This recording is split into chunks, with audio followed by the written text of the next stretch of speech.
Hi there, welcome back. Here we are for chapter 19 of Hollow Kingdom.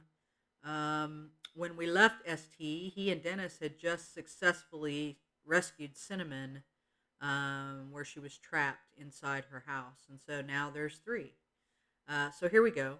Chapter 19, ST, God Knows Where, along Finney Avenue, Seattle, Washington, USA.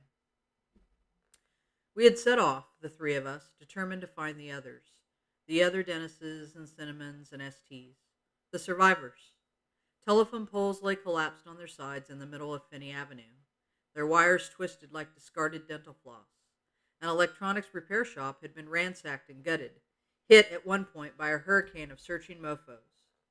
I told Dennis and Cinnamon to wait by the front of the shop as I hopped through its graveyard of smashed plastic, motherboards, televisions with busted faces, and snaking wires. Shelves had been ripped from the walls, now rife with beckoning black holes. A strange, hauntingly high-pitched song provided an eerie soundtrack. I set out to find where the music came from. A teeming mischief of rats and a clutter of spiders with hairy, beaver-brown bodies had divided the shop into their respective territories. The spiders watched me near their precious nest, rearing onto their hind legs and hissing obscenities at me.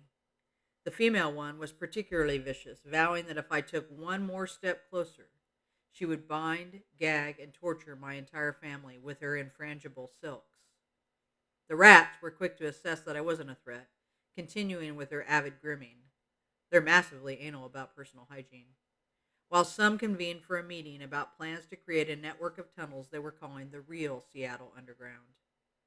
The eerie song turned out to be the symphony of rats filing down their ever-growing choppers on a hollow lead pipe, a wailing, sinister siren song that seemed perfect for the times we lived in. There were no cell phones. Cinnamon, Dennis, and I set back off down Finney Avenue. We came across the King 5 helicopter that had crashed on top of a silver Tesla, bisecting it. Its once sleek lines were now severed, jutting, and sharp. Oily tire tracks, signs of panicked escape, zigzagged across Finney Avenue, now a phantom of its former self. Then we found a row of houses. The first was a towering brick Tudor home, its front yard choking on weeds, its arched entryway leading to a covered porch. I indulged in a fantasy, I just couldn't help myself, of rapping my beak on the door. The door opens, and there stands a mofo with straight back and clear eyes. "Are you all right?" they ask me. And then I tell them everything, and nodding their head, they stroke the length of my feathers with a smooth finger while offering me a condolence Cheeto. The mofo with clear, bright eyes tells us everything is going to be okay, that there's a cure, that everything will go back to the way it was. Goodness, I'm devastatingly handsome, and would I like a croissant? I was still warm, glowing from the daydream, when I hopped up the steps and under the arched entryway. I thrust myself onto a porch bench, the wooden swinging kind, to peer in through the intact bay windows. The home looked unsullied. Floor-to-ceiling library of undisturbed books, orca black grand piano, a marble bust of an old white mofo, a wall-sized painting of two African female mofos laughing together, heads swathed in bright blue, red, and green wraps, their long necks dripping with gold, faced the front door. I hoped, a deep hope from the part of me that answers when I'm very still, that they were still out there, laughing together under an African sun, that they weren't just a gold-framed painting in a broken city. And then my eyes tracked along a Persian carpet, at the edge of which was a large beige lump. My heart plummeted. I could tell from the stillness of the scene, from the chest's lack of rise and fall, that the English mastiff's heart no longer beat. This would be the picture in a lot of homes, I imagined, where the domestics couldn't get out, didn't have anyone to answer their desperate pleas. Dennis's with no STs. I started to move away from the front door, ready to find the next home, a small stone lodged in my throat. I hadn't noticed Dennis and Cinnamon come up the steps. They were side by side at the front door. Dennis dragged his pancake paws down the wood, Cinnamon pacing in tight circles by his side. "Look again," she was telling me. I hopped back onto the swinging bench and surveyed the scene again. This time, I caught the shining sets of eyes staring at me from underneath the grand piano. There were two other living beings in the Tudor house. Ignited with purpose, I fluttered back to Dennis and jumped onto his back. Dennis, let's go, I told him. We had to act quickly. I couldn't tell what shape the cowering dogs were in, but the deceased English Mastiff told a story of starvation. I tried to think. Where else would we find a phone? It had been such a trial to find the last one, only to have it pillaged by the sick mofo equivalent of the village people. There were more houses to our left, and how were we to get inside to find a phone if a phone was the very thing we needed to get inside? It felt like that whole chicken and egg conundrum that mofos are always squabbling about. Phones were now our highest currency, and it would take me time and mofo-like imagination to find one. Let's go, Dennis. Cinnamon, I said, and with little scampering Cinnamon bringing up the caboose, we took off back up Finney Avenue, stopping before we reached the electronics repair shop. I jumped from Dennis and sidled up to the mangled mass of twisted metal that was left of the King 5 helicopter and the silver Tesla. I gingerly stepped between lumps of scorched metal, shredded bits of airbag, and masses of splintered glass. The Tesla's steering wheel was embedded in one of the chopper's seats, now lying in the middle of the road like a terrifying art installation on vehicle safety. Eventually, I found what I was looking for. I picked up a sheet of glass approximately the size of a tablet screen and gingerly waddled back to Dennis. The glass felt like Big Jim's framed photo of Tiffany S. that I once tried to jettison from the upstairs window, heavy and awkward to hold on to. It took the last of the aged bourbon butterscotch treat in me to flat back onto Dennis, glass sheet balanced in my beak. I laid the glass flat onto Dennis's back, but as soon as he started to walk, his lumbering sway made it slip. I barely caught it in my beak, settling for holding it, as uncomfortable as it was, partially propped up on Dennis's back. Dennis sat down abruptly, causing me and the glass sheet to slide down the length of him. I was pushed onto my back and pinned against the tarmac by the glass. Caw! Help! I can't, stuck, heavy. Fuck! I squawked, trying to wriggle out from the hefty sheet. Gah! Rah! It wouldn't budge. This is it, I thought. This is where our beloved hero gets flower pressed beneath glass for eternity like some sort of priceless sports collectible. Dennis! Dennis's enormous nose lingered above me, his breath clouding the glass with moisture. He stared at me blankly for a few moments. There was a subtle spark in his saggy eyes, a look of amusement. Dennis, for the love of Tostitos, a little help? He yawned. Dennis, get this off me, I squawked, feeling like an unsold Barbie. A weight literally lifted from my chest. I struggled to my feet to see that Dennis had the glass between his jowls and was patiently waiting for me to hop back onto his back. He enjoyed the crap out of the whole scenario, that skittle-brained scoundrel. We walked back along Finney Avenue in a tender shuffle. Cinnamon scurried along next to us. She was a skittish little thing, tongue lapping the air like a tiny plumeria petal. Her scars did not line her body, but nevertheless showed in her darting eye movements, the flinches that rippled under her fur. She was at all times ready to break into a run. Like Dennis, she wasn't much of a talker, and I didn't know how much of that had to do with what she'd been through. As we shuffled up to the overgrown primrose, lilac, and black beauty elderberry bushes that once framed and now were proliferating around the Tudor house, we encountered our next problem: where to find a mofo. The unicorn and the biker had been too fast, once riled, and were now too far away. No sense to backtrack. This section of Finney Avenue was quiet and deserted. Fluttering to the ground with a body full of adrenaline and an injured wing was tricky. Much to my surprise, I was beginning to feel a microscopic fleck of empathy for penguins, finally understanding what it's like to essentially be a winged Mr. Magoo. But I wasn't going to let it get me down. No, sir. Mofos didn't have wings, and they were the greatest creatures on earth. After almost impaling myself on a crystalline edge, I helped Dennis gently lay the sheet down onto the tarmac and looked around. No sign of mofos. We would have to wander in search of them, but that meant carrying the awkward slice of glass with us, which slowed us down, made us incredibly vulnerable, and put us further away from where we wanted to be, the Tudor house. I fluttered back onto Dennis's back and then noticed something. Cinnamon was trembling. A full body shake had her in its talons. She stared ahead across the street. Dennis, seeming to sense my intentions, plodded forward to where she was staring. Cinnamon did not follow. She stood on the tarmac, fear squeezing her throat.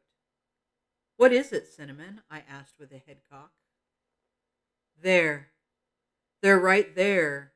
Her ginger fur was puffed. Across the street was another house, a Seattle four-square home festooned with sleeping Christmas lights. In the front yard, surrounded by an ambush of brambles, an inflatable Santa and his compressed reindeer team rippled at the mercy of the afternoon wind. The wind blew to a crescendo, tousling my feathers.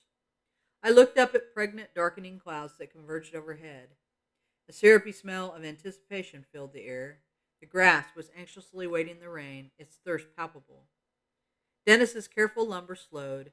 His head hung low, ears and facial folds flapping against the glass sheet, as he inhaled clues to a world most of us will never know. He was taking us to the source of Cinnamon's tremors. He stopped as we neared the rusted green mailbox of the house, before we'd reached the trunk of a voluptuous pin oak tree. Slow as a snail's silver, he raised his nose and the glass sheet in line with the oak. My face, now numb from clenching my beak, I fluttered from his back and helped him gently prop the glass against the curb.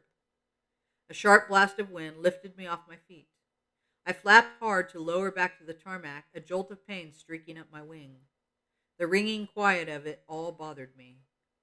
It wasn't good that I couldn't even hear the boil-brained twits of Aura squabbling and gloating about their sexual capabilities. A few steps took me underneath the gigantic pin oak that draped me in shadow with its plethoric dressing of leaves. Not being able to see the sky summoned winter to my veins. Then I saw what made Cinnamon tremble. Above me, 6 legs dangled from separate branches. One owner of 2 legs was a geisha. The white paint of her face had mingled with blood, streaking her olive green kimono in sickly pink. Her once impeccable ebony chignon and its decorative kanzashi now hung limp, strands like greasy eels. She had no eyes, just red-crusted empty holes. On the thick collar of the branch was another mofo dressed in frilly Victorian garb, ribcage suffocated by a corset, billowing bloody fabric cascading from the branch. The third mofo wore a traditional Korean hanbok, once resplendent in crayon orange and pink, now speckled with moss and gelatinous lumps of mofo tissue. One of her arms hung by a few defiant strands of skin. Around her grimy neck hung a lanyard, an access card for Seattle historical costuming. Between the 3 mofos was a gaping tree hollow. The mofos were silent as midnight tombstones. They used their humped backs and unnatural elongated necks to stretch out and touch their skulls to a black object. Stuffed into the tree's cavernous hollow was one of those headsets you put on your eyes to transport you to another world. The 3 costume mofos repeatedly leaned in, pressing their foreheads to the shiny black plastic. I stifled a cry of horror. Many months ago, I had sat in my cozy craftsman home as Big Jim lay gently marinating in Fireball whiskey and Ben & Jerry's, snoring like a DeWalt power saw. My heart soared. I loved this part of the day. I fluttered over to him, commandeering the remote and channel surfing for hours, absorbing the rich and nuanced history of mofos.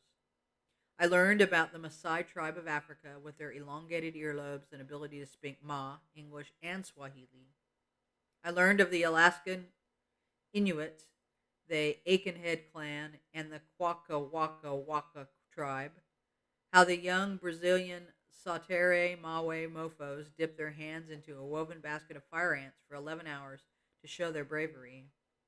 I watched the porcelain politesse of a Japanese tea ceremony, the Icelandic celebration of Shomandagur for the seafaring mofos, the monkey buffet festival of Thailand, and how young Greek mofos' teeth are thrown onto rooftops with an expectant wish.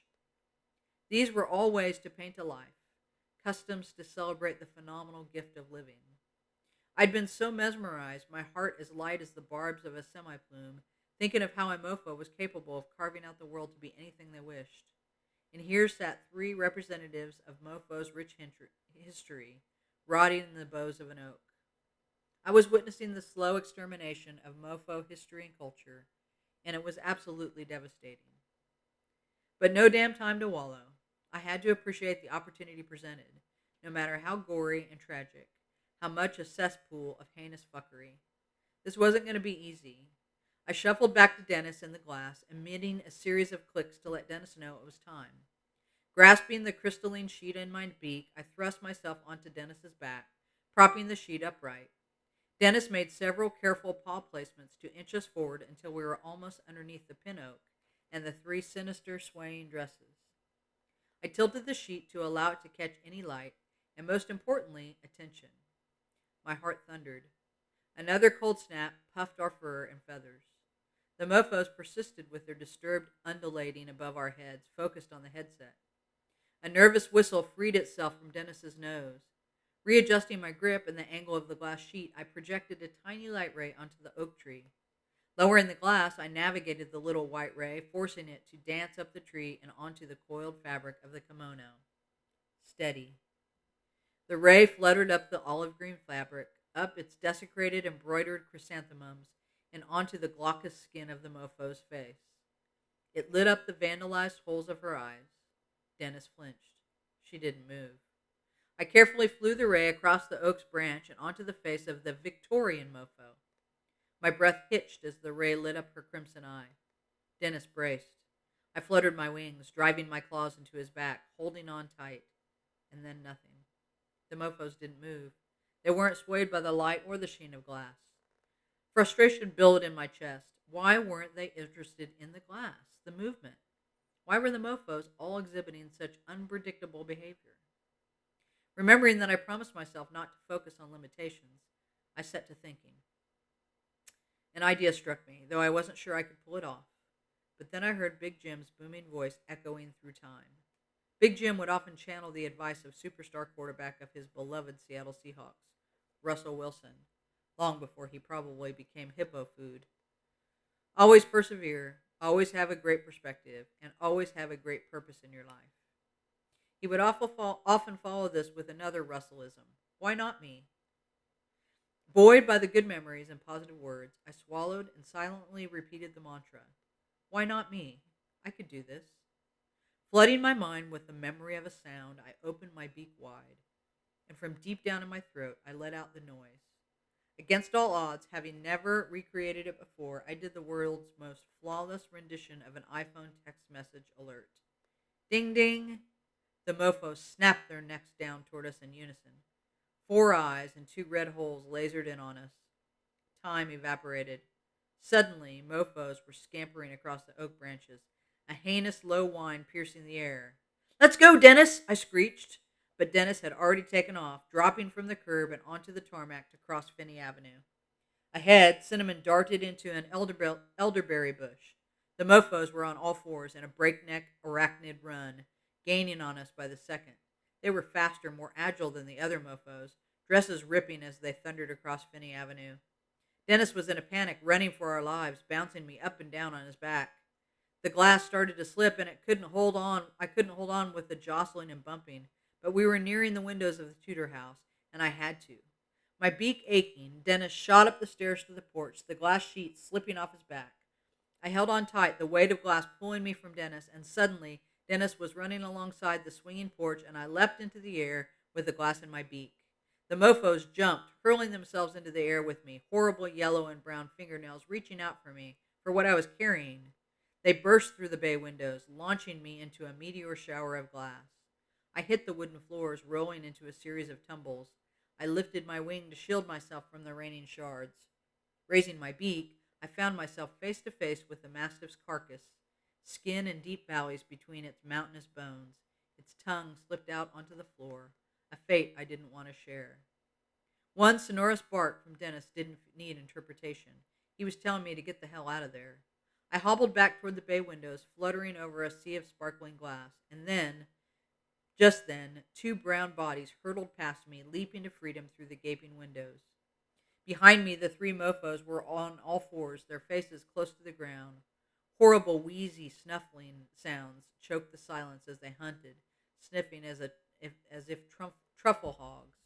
The mofo in the handbak had clambered to the lustrous piano and was smashing her face against its black lines. The Victorian mofo rose onto two legs, her head twisting 360 degrees in search of a screen. I didn't have long. Flapping hurt, but I was able to launch. Flapping hurt, but I was able to launch onto the windowsill and then tumble from the ledge onto the familiar fawn fur of Dennis's back. Cinnamon was practically velcroed to his side. We took off, running as fast as we could from the ravaged Tudor house. And as we ran, passing neighboring shops, we saw the brown and white bodies of two dogs, German short-haired pointers, a strong-legged, agile hunting breed with a fighting chance at life, disappearing into the distance. They were alive and animated, running under a swirling gunmetal gray sky. Their paws kissed the tarmac as they ran. Sweat shimmered across the rippling muscles that would give them every chance at a future in their new territory. And suddenly I was surrounded by life and vibrant color, in the tickling laughter of the leaves, the viridescent hope of glistening grass blades, and an ashen sky that was ready to give birth. We weren't even pissed that they didn't stop to thank us. That's it, chapter 19. See you next time for chapter 20.